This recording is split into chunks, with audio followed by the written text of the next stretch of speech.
শহীদ মিনার আমাদের আত্মার স্থান, আমাদের ভাষা শহীদদের স্মৃতি অর্জন করার স্থান এবং একজন নতুন প্রজন্মের সৈনিক হিসেবে আমরা বলতে পারি যে এই তরুণ একুশের চেতনা সারা পৃথিবীব্যাপী ছড়িয়ে পড়ুক, বাংলা ভাষা হয়ে উঠুক বাঙালিদের কাছে অন্যতম তীর্থস্থান। নতুন সরকারের কাছে আমাদের চাওয়া হচ্ছে ইংরেজি ভাষার পাশাপাশি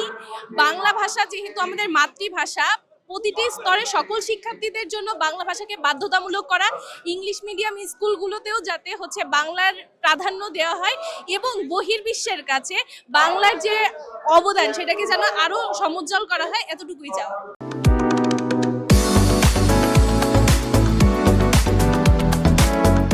আপনি বাংলাদেশের যতগুলো লড়াই সংগ্রামের কথাই বলেন না কেন, মাতৃভাষা দিবস সেটার বা আমরা এখনকার যদি বলেন ২৪-এর অভ্যুত্থান, ৯০-এর মানে স্বৈরাচার বিরোধী যে আন্দোলন, এগুলো সবকিছুতে আসলে মাতৃভাষার যে লড়াই, এটার অবদান আছে আমাদের বাংলাদেশ জন্ম থেকে শুরু করে। ফলে এই যে মাতৃভাষা, বাংলাদেশ মানে এই একমাত্র রাষ্ট্র যেখানে প্রথম মাতৃভাষার জন্য লড়াই করতে হয়েছে। সবচেয়ে গুরুত্বপূর্ণ আলাপ হলো যে একুশ তো আমাদেরকে আসলে মাথা উঁচু করে লড়াই করতে শেখায়, শোষণের বিরুদ্ধে, বৈষম্যের বিরুদ্ধে, নিপীড়নের বিরুদ্ধে। তো